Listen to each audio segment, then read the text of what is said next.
1월 12일 목요일 새벽 기도회를 시작하겠습니다. 사도신경을 고백하시고 찬송가 187장을 부르신 후에 하나님의 말씀을 함께 나누겠습니다. 오늘 하나님께서 저희에게 주신 말씀은 누가복음 3장 21절부터 38절까지의 말씀입니다. 백성이 다 세례를 받을새 예수도 세례를 받으시고 기도하실 때에 하늘이 열리며 성령이 비둘기 같은 형체로 그의 위에 강림하시더니 하늘로부터 소리가 나기를 너는 내 사랑하는 아들이라 내가 너를 기뻐하노라 하시니라. 예수께서 가르치심을 시작할 때에 30세쯤 되시니라.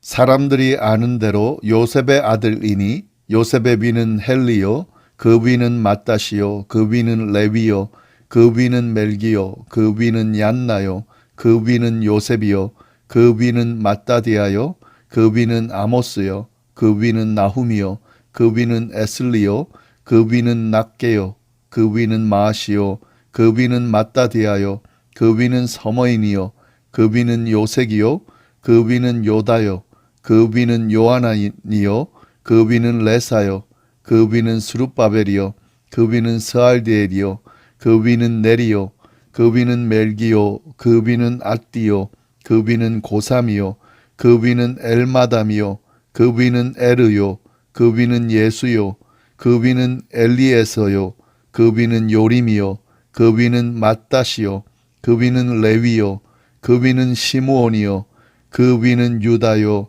그 위는 요셉이요 그 위는 요남이요 그 위는 엘리아김이요 그 위는 멜리아요 그 위는 맨나요 그 위는 맏다디아요 그 위는 나단이요 그 위는 다윗이요 그 위는 이세요 그 위는 오벳이요 그 위는 보아스요 그 위는 살몬이요 그 위는 나손이요 그 위는 아미나답이요 그 위는 아니요 그 위는 헤스론이요 그 위는 베레스요 그 위는 유다요 그 위는 야곱이요 그 위는 이삭이요 그 위는 아브라함이요 그 위는 데라요 그 위는 나홀이요 그 위는 스루기요 그 위는 르우요 그 위는 벨렉이요 그 위는 헤버요 그 위는 살라요 그 위는 가이난이요 그 위는 아박사시요 그 위는 셈이요 그 위는 노아요 그 위는 레멕이요 그 위는 무드셀라요 그 위는 에녹이요 그 위는 야렛이요 그 위는 마할랄렐이요 그 위는 가이난이요 그 위는 에노스요 그 위는 셋이요 그 위는 아담이요 그 위는 하나님이시니라. 아멘. 오늘 본문은 예수님께서 공생의 사역을 위해 등장하는 장면을 소개하고 있습니다. 세례 요한의 등장과 사역에 대해 소개한 누가는 이어서 예수님께서 공생의 사역을 위해 등장하시는 장면을 소개하고 있는데요. 그것이 바로 오늘 본문이고 두 가지의 내용이 나옵니다. 그것은 예수님께서 세례를 받으신 내용과 예수님의 족보에 대한 내용입니다. 누가는 예수님께서 세례를 받으시는 내용을 통해 예수님께서 본격적으로 공생애를 시작하셨음을 드러냈습니다. 그리고 예수님의 족보를 소개하므로 예수님이 하나님으로부터 온 메시아임을 확실하게 증명하고 있습니다. 이 내용을 구분해서 좀 더 자세히 살펴보도록 하겠습니다. 먼저 예수님께서는 공생애를 시작하시기 전에 세례 요한이 베푸는 세례를 받으셨습니다. 21절 상반절인데요. 백성이 다 세례를 받을새 예수도 세례를 받으시고, 요한은 백성들에게 회개의 세례를 베풀었는데 그 세례를 예수님께서도 받으셨다라고 기록하고 있습니다. 사실 예수님은 죄가 없으시기 때문에 회개의 세례를 받으실 필요가 없었습니다. 그럼에도 불구하고 예수님은 세례를 받으셨습니다. 왜 그러셨을까요? 이처럼 예수님이 세례를 받으신 사건이 아주 중요한데요. 그 내용을 세 가지로 좀 살펴보겠습니다. 먼저 예수님께서 세례 요한에게 세례를 받으셨다는 것은 결국 요한의 사역과 요한이 전하는 하나님의 말씀을 예수님이 인정하신다라고 하는 의미가 있습니다. 세례 요한은 메시아인 자신을 예배하러 왔다는 것을 예수님은 다 잘 알고 계셨습니다. 따라서 그 부분을 인정하면서 사람들에게 세례 요한이 말이 틀리지 않았다는 사실을 확실하게 드러내주고 있는 것입니다. 또한 예수님께서 세례를 받으신 의미는 자신이 완전한 인간의 모습으로 오셨음을 드러내는 의미가 있습니다. 모든 인간은 회개 세례를 받아야 되는데요. 예수님은 죄가 없으셨지만 육신의 몸을 입고 인간으로 오셨습니다. 그래서 스스로 죄인의 모습으로 세례를 받으신 것입니다. 그런 의미가 있습니다. 그리고 마지막으로 예수님께서 세례를 받으심으로 그가 세례 요한이 말한 메시아라는 사실을 확실하게 드러내주고 있습니다. 21절 하반절과 22절 말씀입니다. 기도하실 때에 세례를 받으시고 기도하실 때에 하늘이 열리며 성령이 비둘기 같은 형체로 그의 위에 강림하시더니 하늘로부터 소리가 나기를 너는 내 사랑하는 아들이라 내가 너를 기뻐하노라 하시니라. 예수님께서 세례를 받으시고 기도하실 때에 하늘이 열리고 성령이 비둘기 같은 형체로 예수님께 임하셨다, 이렇게 기록되어 있는데요. 이것이 세례를 받을 때에 예수님께 일어난 일입니다. 성령이 임하는, 비둘기 같은 형체로 임하는 그런 현상이 나타났다 하는 거죠. 그리고 또 예수님께서 세례를 받으실 때 하늘로부터 예수님이 하나님의 아들이라는 음성이 음성으로 확실히 예수님의 정체성에 대해서 선포됐습니다. 이것이 예수님께서 세례를 받으셨을 때 일어난 일인데요. 이 사실을 통해 예수님이 성령의 임재를 받았다는 것과 그리고 예수님이 하나님의 아들이라는 사실, 메시아라는 사실을 확실하게 증명해주고 있는 겁니다. 이것이 바로 예수님께서 세례를 받으신 그 의미입니다. 아주 중요하죠. 다음은 예수님의 족보에 대한 내용이 나오는데요. 누가는 예수님의 공생의 사역에 대해서 서술하기 전에 예수님의 족보를 소개하고 있습니다.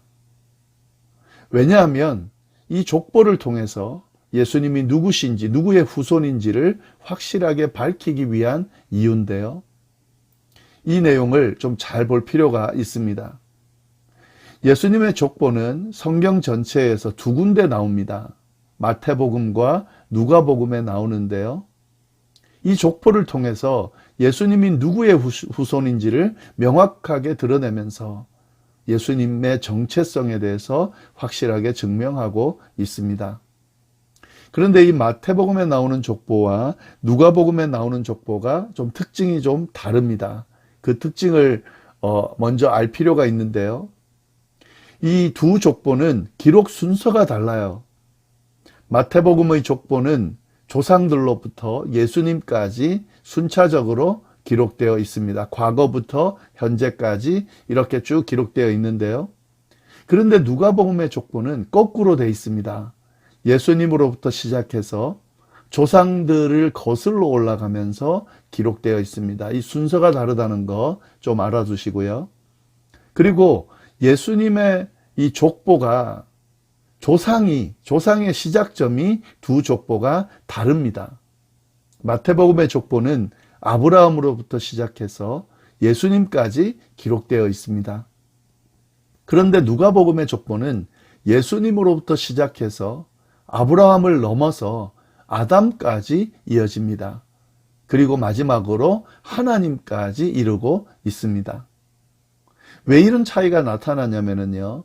마태복음의 경우에는 유대인을 대상으로 기록된 책이기 때문에 예수님이 아브라함의 자손이라고 하면 모든 의미가 다 연결되어 설명될 수 있습니다. 그런데 누가복음의 경우는 이방인들을 대상으로 기록된 책이기 때문에 마태복음의 경우와는 좀 다릅니다. 예수님이 만약에 아브라함으로만 시작된 존재라면은 사실 이방인들과는 전혀 상관없는 존재가 돼버립니다. 그래서 누가는 아브라함을 넘어서 아담까지 예수님의 조상을 이어주고 있는 거죠.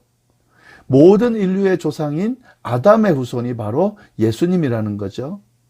그리고 아담을 넘어서 결국 예수님은 하나님의 아들이라는 사실까지도 드러내고 있습니다.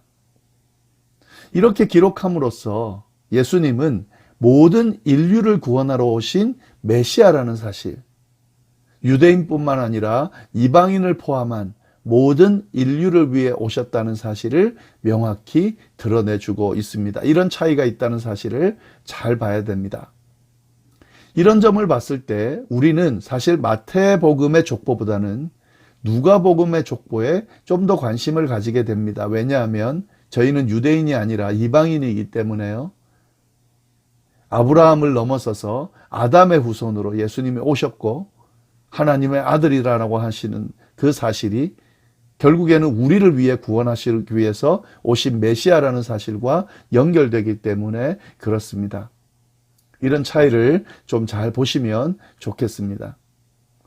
결국 이 오늘 본문을 통해 우리가 알 수 있는 것은 예수님이 누구신지를 명확하게 알 수 있게 됩니다.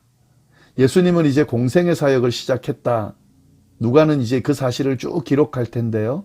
그 공생의 사역을 시작하기 전에 예수님이 어떤 분이라는 사실을 세례 요한을 통해 받는 세례 과정을 통해 또 예수님의 족보를 통해서 명확하게 드러냅니다. 예수님이 누구신지가 명확하게 알려져야 되는 거죠. 아는 것은 정말 중요한 거죠. 예수님에 대해서 아는 것이 바로 예수님의 사역을 이해하는 것이고 그것이 바로 우리 신앙의 정수라는 사실을 꼭 기억하시면 좋겠습니다.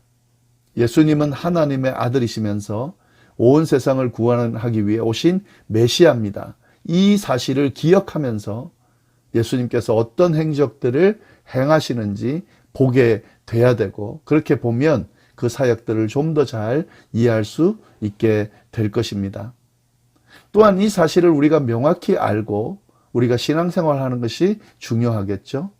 예수님은 하나님의 아들이면서 우리를 온 세상을 구원하기 위해 온 메시아라는 사실을 우리가 그 예수님을 믿고 따르고 있다는 사실을 분명히 하면서 우리의 신앙 여정을 쭉 진행해 나가야 할 겁니다. 이 예수님과 동행하고 있고 이 예수님을 믿고 따르고 있고 이 예수님을 전해야 된다는 사실, 이 사실을 기억하면서 오늘 말씀을 잘 기억하시면 좋겠습니다. 기도하겠습니다. 하나님 아버지 감사합니다.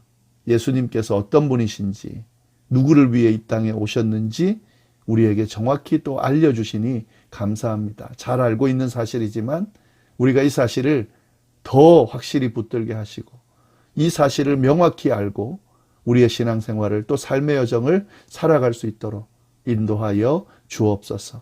예수님은 하나님의 아들이십니다. 그리고 저희와 온 세상을 구원하기 위해 오신 메시아입니다. 이것이 우리가 믿는 예수님입니다. 이 예수님을 믿게 해주셔서 감사하고 이 예수님을 끝까지 믿고 따를 수 있게 해주시고 이 예수님을 전하는 삶을 살 수 있도록 주여 인도하여 주옵소서. 함께하여 주시기를 간절히 바라고 살아계신 예수님의 이름으로 기도드립니다. 아멘.